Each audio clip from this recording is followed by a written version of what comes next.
Bom dia! E sejam bem-vindos a mais um Plano de Artista. Essa live ela fica gravada, né, até domingo aqui. E hoje vamos entrevistar o Delson Uchoa.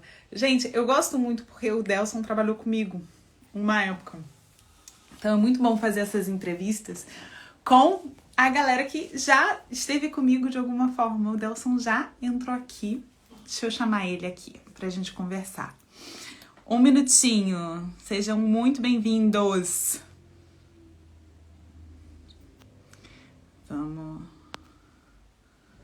Gente, agora que eu não consigo chamar.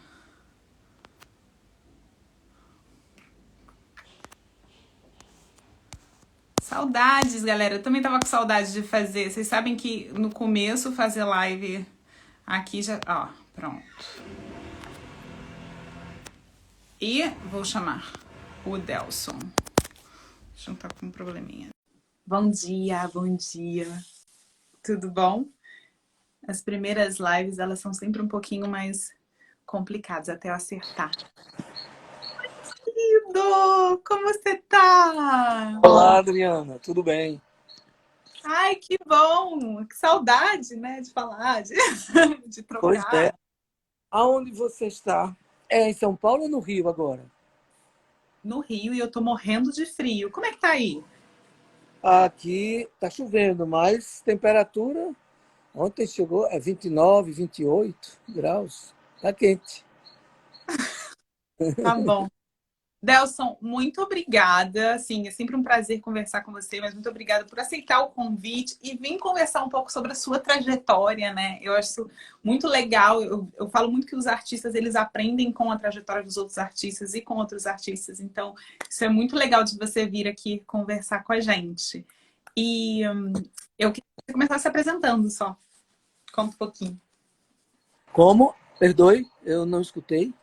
E você começasse se apresentando. Ah, tá bom. Olha, eu me chamo Delson Shoa, eu sou artista plástico, alagoano, vivo e trabalho em Maceió. Então, e estou aqui para responder a qualquer pergunta que vocês me fizerem, né?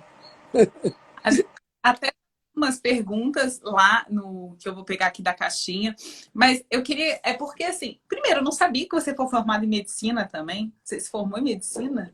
Formei, eu acho que é o início de tudo e talvez é o que faz o diferencial, ou seja, eu pintar de uma forma muito singular, porque eu faço muita referência às informações que eu tive enquanto médico. Ah, Então, bem, tem que esperar mais pessoas ou podemos começar? Como que começa? É você que ah, orienta. pode começar. As pessoas vão entrando, a gente vai deixar gravado, o povo vai assistindo depois o que não pegou. Tá, legal. Então eu pergunto primeiro para você, por onde a gente começa? É pelo começo ou pelo fim? Vamos começar pelo começo. E aí a gente vai também tentar, né? Vai para o fim e volta. Vamos, a gente vai e volta. Vamos começar pelo começo. Então vamos lá no. Você já comentou aí, eu fazia medicina nos anos 70. Eu me formei em 81. E aí eu começo. Mas enquanto eu fazia medicina, né, é, eu fui atraído pela ciência, né? E medicina, ela sabe, é uma ciência irmã do humanismo, né? E isso fez eu me interessar pela pessoa humana e pela história da humanidade. Então começo, enquanto fazia o curso de medicina, lendo coisas a respeito. E aí começo a pintar. Para não ficar muito longo, eu vou dar uns cortezinhos e falar que já estou pintando. E ainda faço medicina, estou me formando. Ok? E aí começo a ficar muito curioso. A informação ainda era os anos 70, né? Que chegava até aqui o Nordeste, e eu agradeço muito. É os gênios da pintura. Era uma enciclopédia que chegava fascículos por semana. E isso é muito bom. Acho que hoje não existe mais. Porque fascículos por semana, você não tem preguiça. Você lê na sexta ou era no sábado, já chegava um novo fascículo e você já tinha terminado. Enfim, eu li Os Gênios da Pintura. Isso, sem dúvida, foi uma introdução, né? E é de lá, dos Gênios da Pintura, onde eu encontro meus primeiros questionamentos.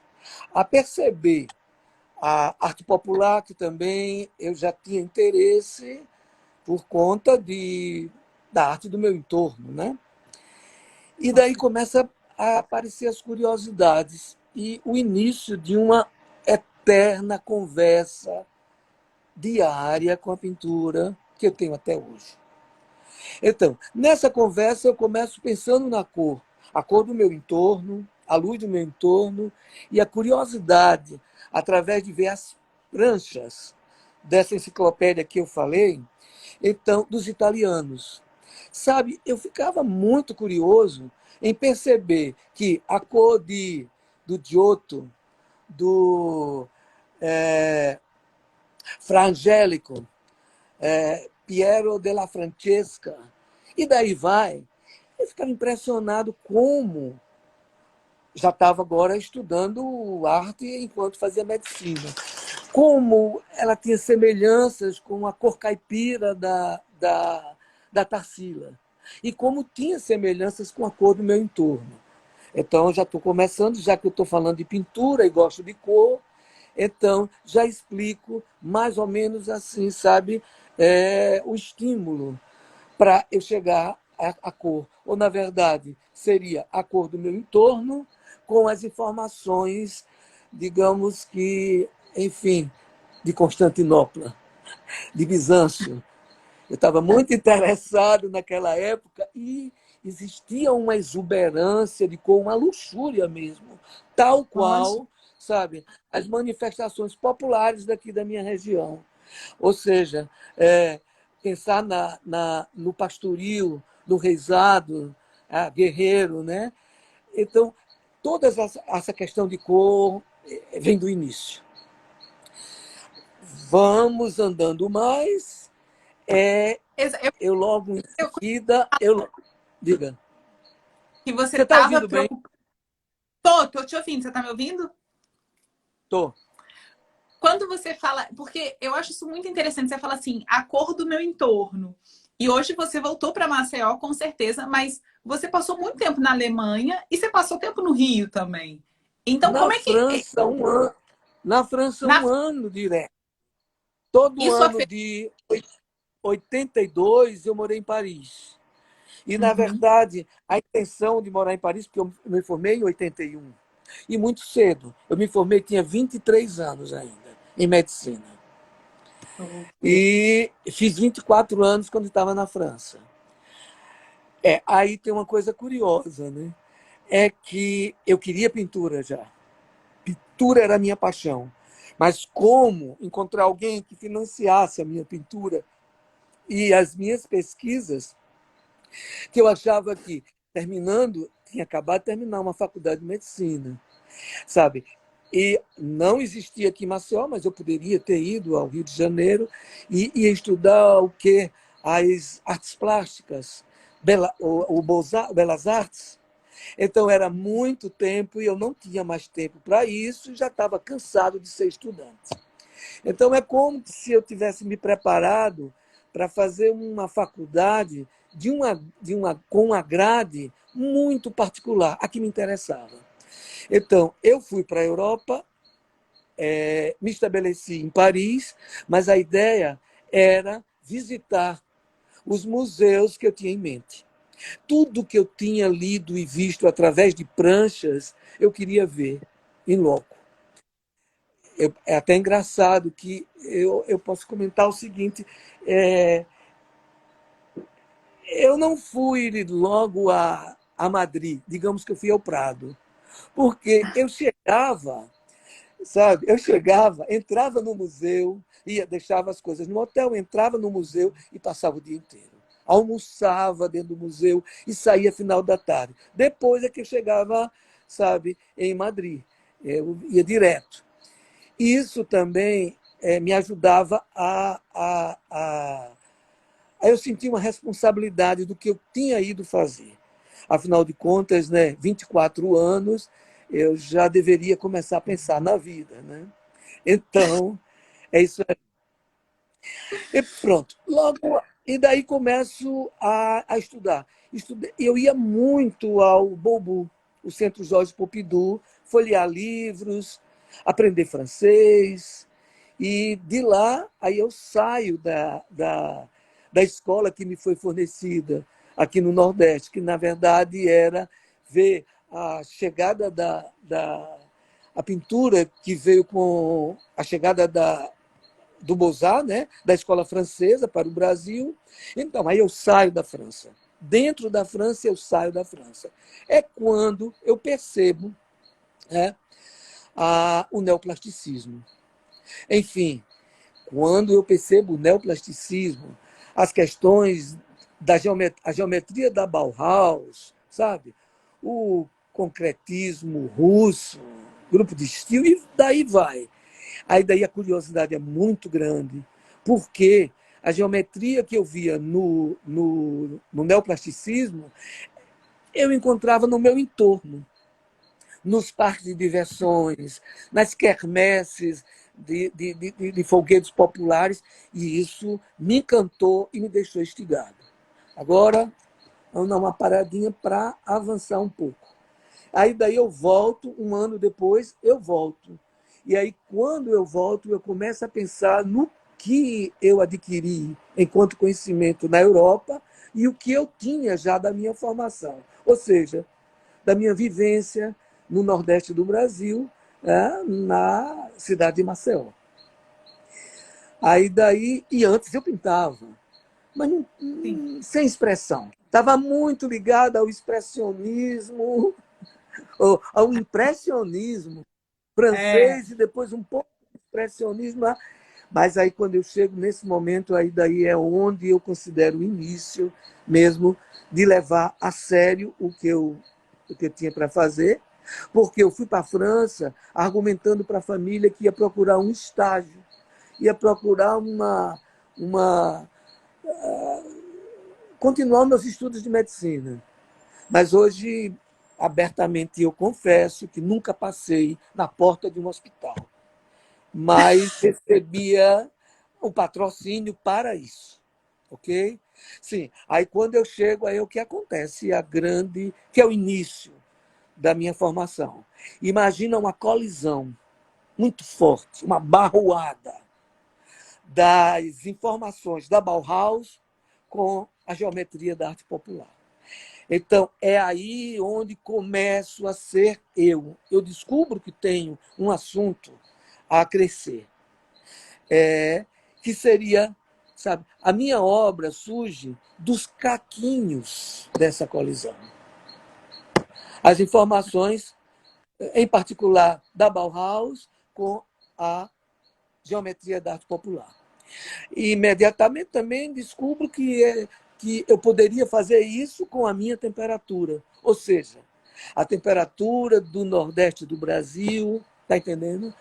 E que, somado a isso, quando eu começo mesmo a trabalhar em cima do que seria o fragmento dessas duas colisões, aí eu ainda descubro que tudo isso é um grande e novo barroco para mim, que vinha de uma formação, sabe, do barroco, por conta que o Brasil, o barroco no Brasil era o que existia.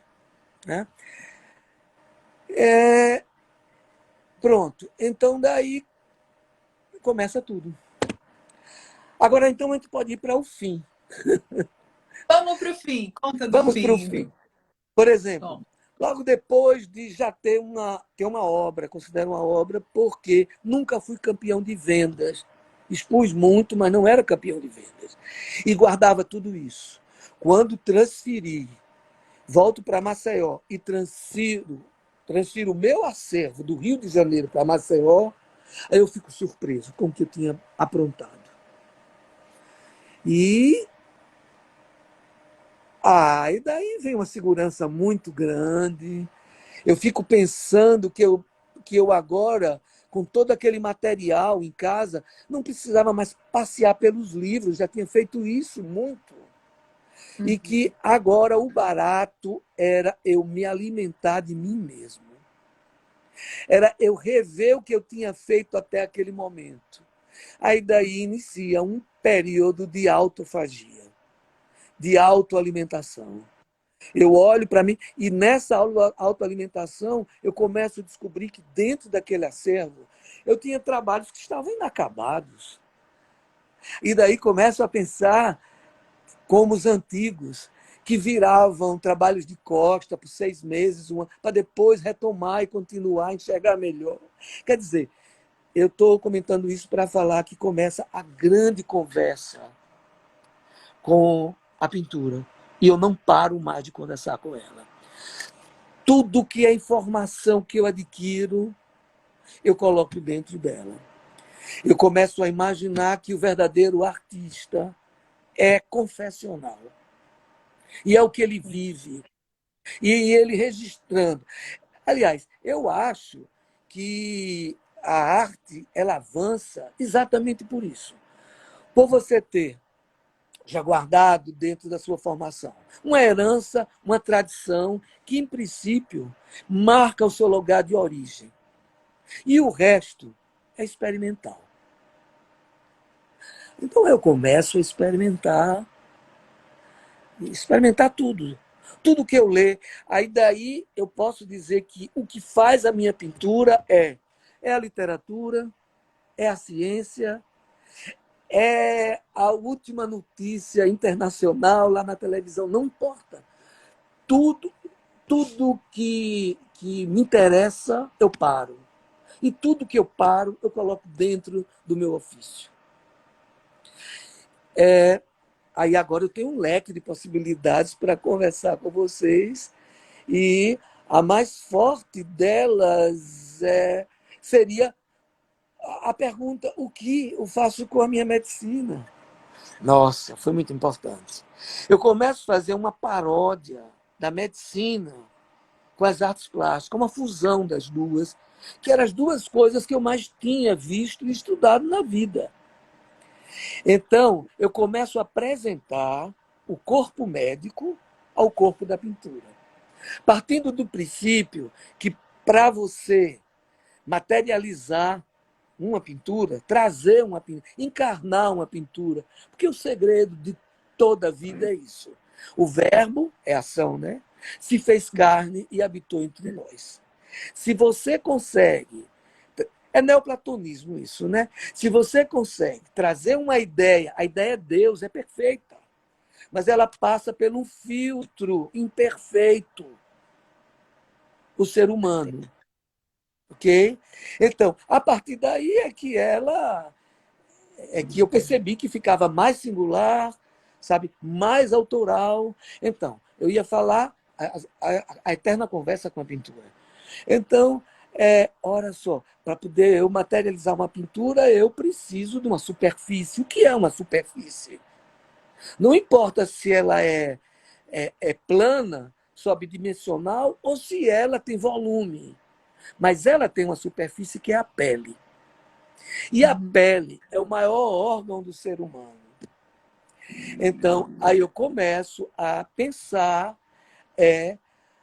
o suporte como a minha própria pele. Aliás, experiências que eu não tenho mais registro era pintando a própria pele. Tive experiências, performance de, sabe, pintar o rosto e fazer pintura corporal, pintura de pele. Mas continuo essa experiência de pele. Ao ponto de chegar um momento, eu descobri que a resina que caía no chão, um piso de lajota de barro, numa casa de praia, eu poderia descolar depois. Ela saía como uma pele. Aí daí eu começo, inclusive, a, né, cultivar o meu próprio suporte, a produzir peles de tinta. Ou seja, eu comecei a cultivar pintura no piso da casa e descolar. existe toda um segmento tratado com isso. Aí a outra coisa, a conversa é muito longa com a pintura e eu não considero fase, eu não tenho fase. Eu acho que eu não sou lua mesmo. Então, eu classifico a minha pintura por famílias. Então, há famílias de pintura das telas cultivadas, ou seja, das tintas de pele que eu descolo do chão. A família de pintura direto em cima enfim, o suporte eu variei muito. Do linho, do jeans, anos 80, geração 80, pintei muito em cima de jeans. Existia áreas de determinadas pinturas que a tinta era água sanitária, manchando e desbotando o próprio jeans para usar aquela área como se fosse uma área pintada. É em cima de couro e depois em cima de volumes. E eu nunca classifiquei como escultura, mas sim como pinturas objetos, quando pinto em cima da superfície, da pele da pintura. Tá? E aí Deixa, deixa eu vem as só famílias. fazer um parênteses aqui. Realmente tem umas pinturas, né, que eu acho que é quando você pega a resina, que parece pele de cobra mesmo, né? Quando você tira, assim, ela parece que descama. É tão bonito isso. Escama. Exatamente. Existe, na verdade, eu vi que você, programando essa conversa, você me falou até em possibilidades de tais perguntas, mas nem era tais perguntas, era um longa-metragem. É, É. era os tópicos, os quesitos, era coisa para a gente conversar, sabe? Um dia É, inteiro. Mas nessa conversa tudo vai aparecer. E se houver alguma pergunta, porque na verdade eu não sei quem está entrando, quem está por aqui, qualquer coisa. E se houver pergunta, você me faz, porque seria muito legal. Eu gosto muito de mesas redondas, de alguém que já conhece um pouco. Por quê? Para eu falar, olha, eu representei o Brasil na Bienal de Veneza, eu fiz Bienal no Cairo, eu fiz Bienal em Havana, eu fiz a 24ª Bienal de São Paulo, a Bienal da antropofagia.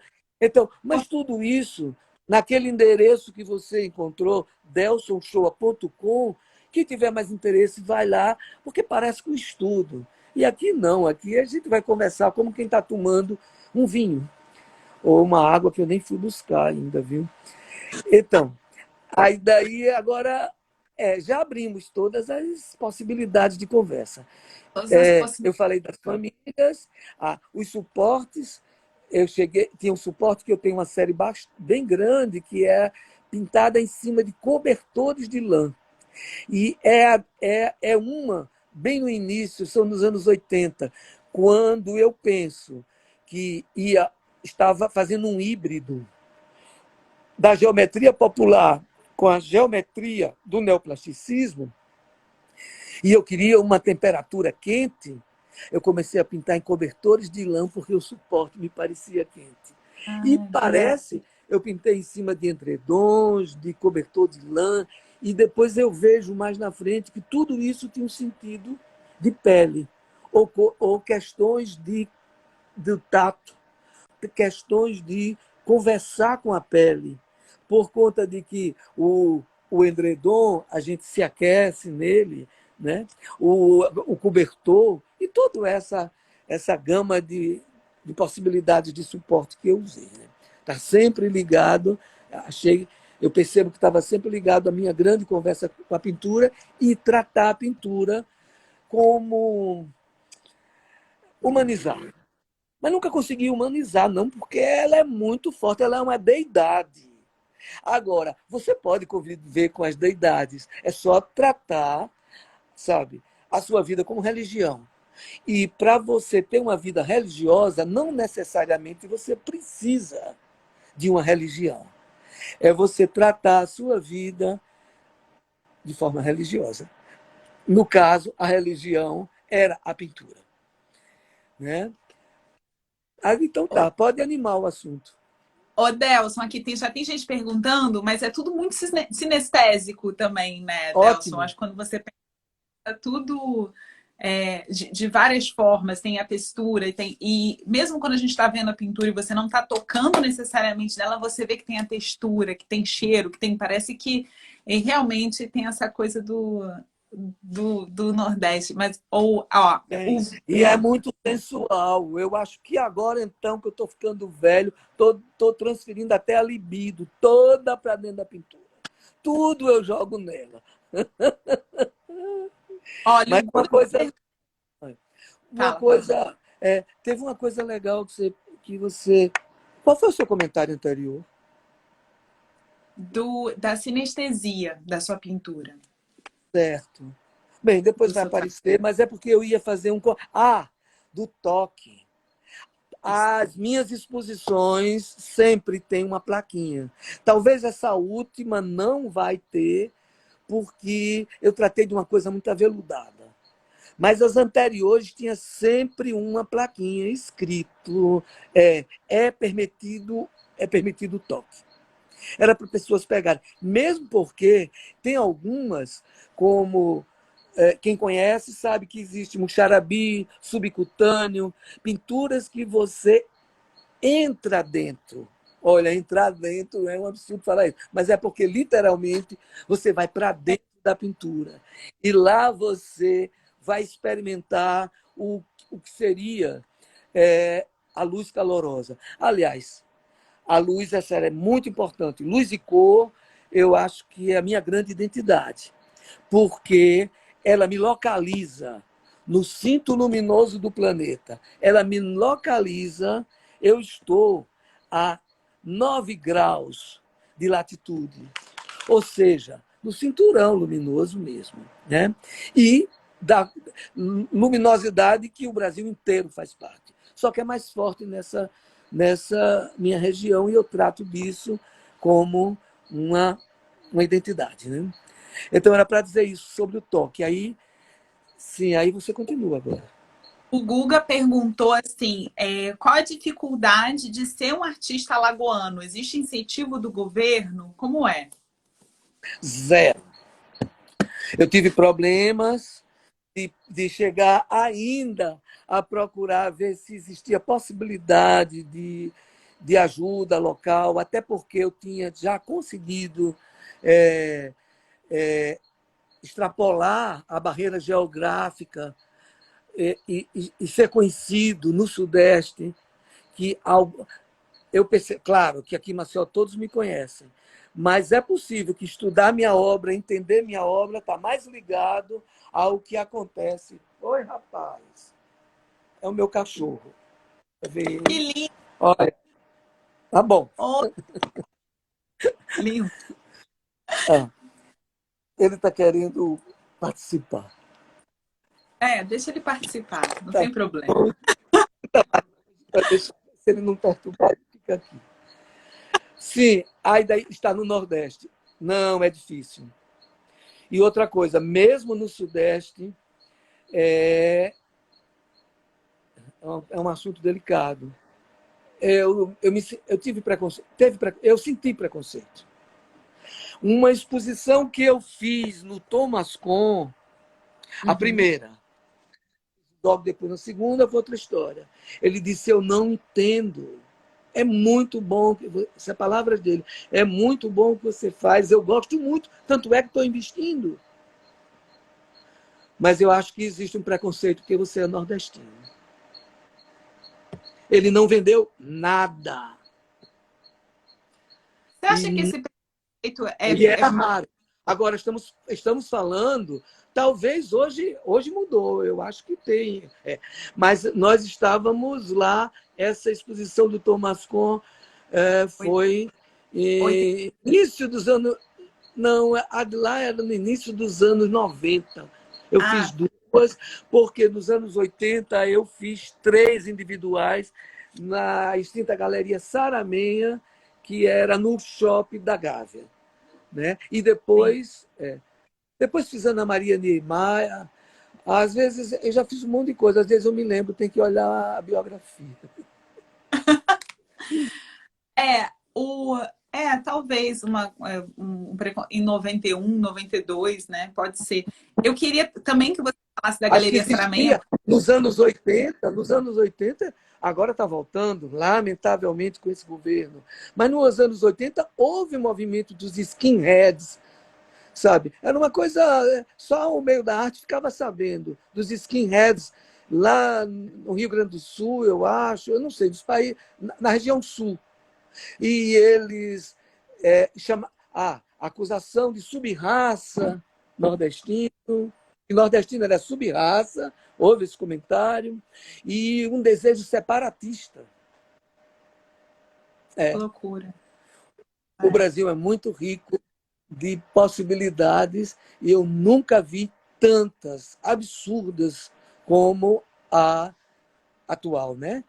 Tipo, a perseguição a artistas, gente, parece a antiga Inquisição. Se você for artista ou se for uma instituição cultural ou um museu, nossa senhora, tá aí o resultado, pegando fogo em tudo, É verdade. abandonando tudo. Nossa, não vamos entrar porque a gente está querendo falar, e se é artistas que estão interessados em saber de testemunho de como ser artista, a gente pode deixar uma discussão, né? Que poderia entrar para o ponto de vista político, porque todos estão envolvidos. Essa questão, né, polarizada, o país inteiro pensa e conversa política, está aí nas redes. Só que, para mim, direita jamais, em qualquer lugar do mundo.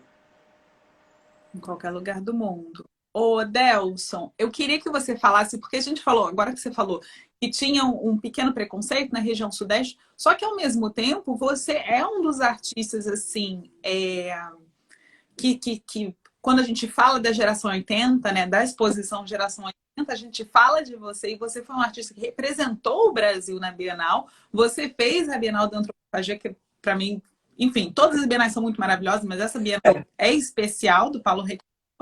E depois você ainda fez as outras Bienais do Cairo, acho que tem outras que você também fez. Então, assim, mesmo com isso tudo, você foi prestigiado por muitos curadores, muitos textos que falam do seu trabalho de diversas formas. Até os guarda-chuvas, não são os guarda-chuvas, mas Uhum. aquelas. É Então, legal a gente tocar nesse assunto daqui a pouco. Precisa saber se vai ter daqui a tempo. Mas eu posso. Aí é um grande testemunho de resistência. Muito forte. Porque não desisto. E na virada do século, as novas mídias, ou seja, né, a fotografia, né, a, a, a videoarte, as performances. Então, esse momento foi um momento que a pintura, sabe, ela, ela caiu. E talvez foi o momento certo também. Eu vim para o Nordeste, acho que para guardar ela e não deixar ela morrer. Afinal, aqui no Nordeste guarda-se muito de tradição. O Nordeste tem muito Brasil dentro do Brasil. É muito Com forte isso certeza. aqui. Afinal de contas, se você pensar que Mário de Andrade faz o turista aprendiz, aliás, escreve Macunaíma, e tudo está ligado nas incursões dele, tanto, tanto real como virtual. Pelas pesquisas dele, ele mergulha no Nordeste para brotar o que ele fez pela arte do Brasil, ou seja, do Brasil, né? Como você falou, coisas que eu já fiz, tipo, representa bienais, etc. E tal. Ok? Eu não sei se estava respondendo ou se estava inventando. Ah, tudo bem, pode ser invenção e respondendo. Tem alguém que está perguntando aqui que vê muitos assistentes com você. Como é que. Qual é a função dos assistentes? Acho, os trabalhos são muito Ó, grandes, né? em princípio, eu tenho um lote de telas, é curioso isso, que Eu fiz para não vender mesmo e a intenção aconteceu. Porque telas que têm 10 metros de pé direito, aonde você vai botar Não. uma tela de 10 metros de pé direito, como a Catedral TG, ou o Curral da Praia, tem 10 de extensão por 4 de... Então, eu tenho lotes de pinturas gigantes, que, de repente, conversam com o tempo. Eu retomo elas iniciaram em 98, e eu pinto elas até hoje para deixar o tempo registrado nela. Toda vez que em alguma instituição eu recebo um convite para expor, eu volto a pintar alguma área, às vezes com a mesma tinta, só que conseguindo contraste, porque tinta de 30 anos atrás, aí eu pego tinta caduca, tinta que desmaiou. Olha, legal, essas palavras vêm da medicina, muitas delas, e se a gente fosse mais fundo, eu ia encontrar e mostrar o que existe dessa grande conversa da medicina, ou melhor, eu tenho muito interesse da fusão de arte e ciência, apesar da arte ser, sabe, a, a ciência mestra. A arte comporta todas as ciências. Afinal de contas, quando você fala sobre a arte da ciência, a arte culinária, tudo tem arte no meio. A, a, não é a arte a neta de Deus? A gente não se aproxima de Deus, não é criando. Ele não é o criador. E se a gente cria, a gente está se assemelhando a ele. Portanto, o fruto, o criado dessa ação é neta de Deus, direto. Se eu sou filho dele. Bem, mais uma metáfora, e essa metáfora entrou por religião, coisa que eu tenho conhecimento também, assim, de todas, enquanto pesquisa, né? E mesmo porque acho que eu não tenho religião, é a soma de todas, e falar em religião no momento é muito ruim, porque essa história de religião e política é foda. Nossa, não dá para aguentar. É Mefistófeles capturando almas dos inocentes. Verdade. É horrível. É satânico isso que está acontecendo. Tá É bom. verdade. Assim, a pergunta. Tem alguma? Não, Gente, mas o que eu queria falar também que quando você fala que você está fazendo essa mesma série desde série não, família, desde 98, você vai colocando, né, a tinta, é como se você também colocasse as camadas porque a gente nossa pele tem várias camadas, né? Então você vai colocando exatamente Exatamente. Que bom que você falou agora em tinta. Que aí eu esqueci de dizer, vamos para o final. Eu tenho usado muito uma tinta seca. Tá? que tinta. Eu misturo ela com. Eu tenho a tinta pastosa, a tinta, o pigmento em pó, que eu faço minha própria tinta, enfim, a tinta líquida, mas a tinta seca tem me encantado profundamente e me dado um resultado absurdo. A tinta seca é a cor poliéster. A cor poliéster é a cobertura das sombrinhas que eu uso nas instalações e depois volto a usar, sabe, no ateliê, dentro da pintura plana ou enquanto pintura a objeto. Então, esse assunto eu vou pincelar agora. É o seguinte, né? Eu só trabalhava dentro do ateliê, estava muito trancado, eu acho que eu estava criando um mofo. E daí tem um momento, acontece em 1912. O ateliê ganha 2 perninhas e começa a caminhar.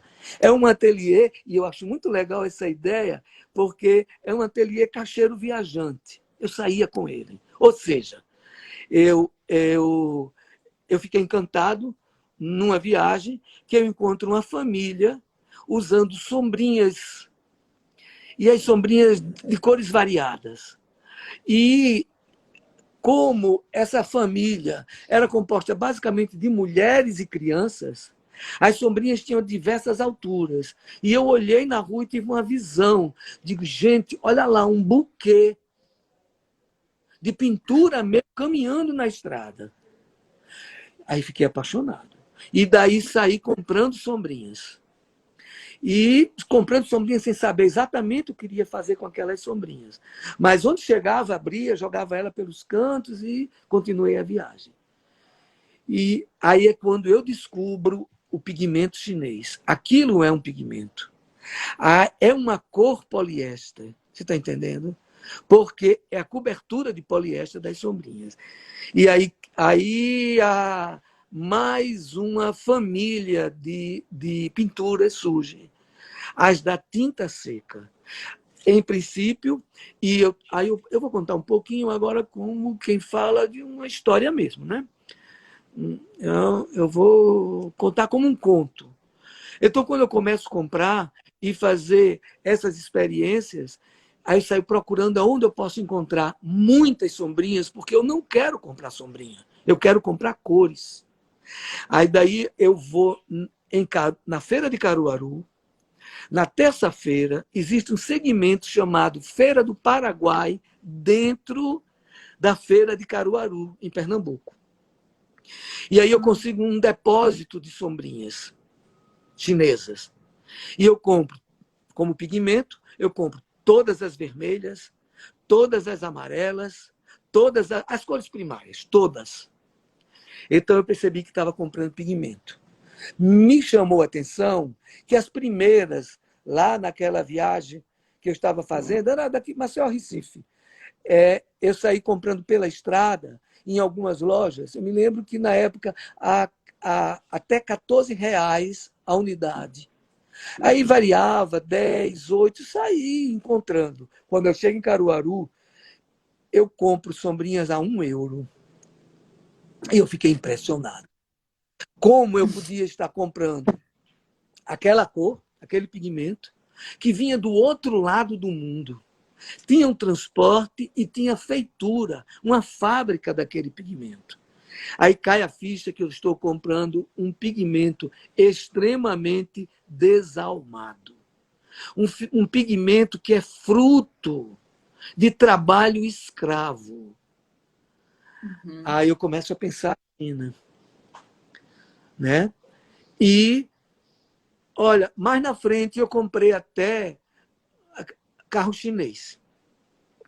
Mas nas pesquisas é o seguinte, a China começa a produzir os artigos de 1,99, que são extremamente frágeis e não cumprem a função para que eles são feitos. Um brinquedo, quando você chega em casa com 3 horas, ele está quebrado. Né? E as sombrinhas, ao preço de €1, aí eu comecei a questionar quanto que um operário ganhava para produzir aquela sombrinha e eu comprar por €1 no outro lado do mundo. Uhum. E aqui eu descubro que a minha pintura entrou num veio de geopolítica. E isso me rendeu mais na frente, tem um texto da Daniela Inami, que é muito legal de ler. Alguém pode encontrar esse texto no delsonshoa.com. Né? E, sim. Então, Tem um texto do Oi? Paulo tem um texto do Paulo Reckenhoff Sim, também. Paulo Erkenhoff comenta sobre isso também no Arte Pará, que é quando eu exponho quando eu exponho as fotos, que para mim aquilo não era foto. Então vamos ver. Eu ia ao sertão, porque é o lugar mais luminoso, e onde eu encontrava com facilidade descampados de luz. E aí eu tinha o meu pigmento, as sombrinhas. Era só desenhar, né, na geografia do lugar. Eu também me interessava por procurar lugares que já eram mapeados como nichos antropológicos. Era onde tinha sido encontrado preguiças gigantes, fósseis. Tem muita instalação com com essas sombrinhas nos tanques. Tanques são depressões em rocha cristalina que num estio, numa seca prolongada, é isso que segurou a vida no sertão, que a gente tem fósseis de 5 milhões de anos. Você já pensou? Então, era no sertão e esses tanques. Então, eu saía procurando lugares para poder fazer essas instalações, que, enfim, era uma coisa. Mas eu não estava pensando na land art. Eu estava pensando em ir pintar e capturar a imagem da pintura. Ou seja, a paisagem era natural e quase sempre pré-histórica. Agora, imagina que nesse lugar, né, eu tinha uma paisagem naturalista, daquelas que o pessoal do século XVIII era fascinado, né, quando vinham ao Brasil, sabe? Principalmente os ingleses, que faziam estufas e ainda hoje, realmente, sabe, espécies tropicais estão nas estufas na Inglaterra, né? Então, eu pegava uma paisagem primitiva, né? E aí chegava com os pigmentos, chegava com a tinta seca, a tinta a tinta seca poliéster, as sombrinhas, né? E a partir daquele momento, aquela paisagem deixava de ser uma paisagem natural e era uma paisagem decodificada, a minha temperatura, ao meu sabor. E aí ela era uma paisagem transgênica. Ela era natural e ela tinha recebido uma carga de pixels estranhos, que seria as cores estridentes das sombrinhas chinesas. Ok? E daí eu capturava do ponto digitalmente e depois copiava em resina de metacrilato, porque já era quase uma foto-objeto, né? Ela é feita inteira ali, você quebra, é um objeto, né? Aliás, me interessava também porque ela fazia uma referência aos daguerreótipos. Quando a fotografia era vista na mão, é o início da fotografia. Está cheio de conhecimentos. Aliás, a ideia de procurar, sabe, uma paisagem que já tivesse, sabe, já fosse ciência, fazia parte de tudo isso, para não deixar nada solto. Né? A procura desses nichos de antropologia.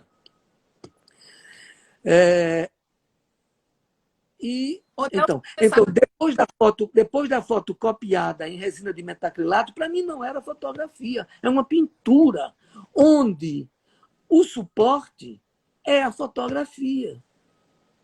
E aí era legal, porque eu fiz 3 exposições que seria a pintura, sabe, migrando para os diversos suportes. Quando tinha volume, era pintura objeto, a pintura plana e quase sempre.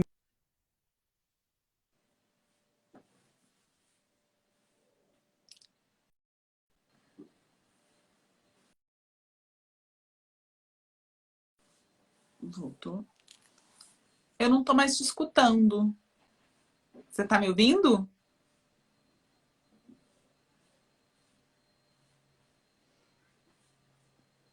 Você está me ouvindo?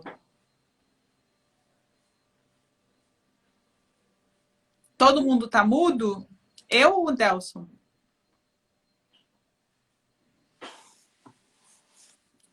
Calma aí, vamos ver como é. Calma aí que eu vou tentar. Calma aí.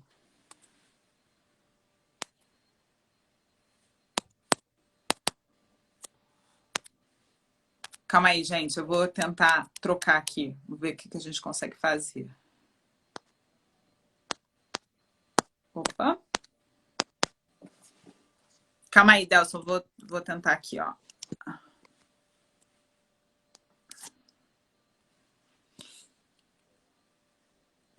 Delson, sai e volta.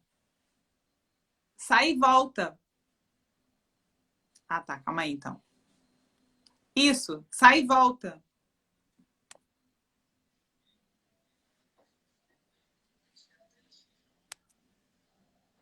Não. Ó, sai da live e volta. Você também não tá me escutando? Isso. Isso. Tá bom? Calma aí, gente. Eu vou sair e voltar. Nós dois.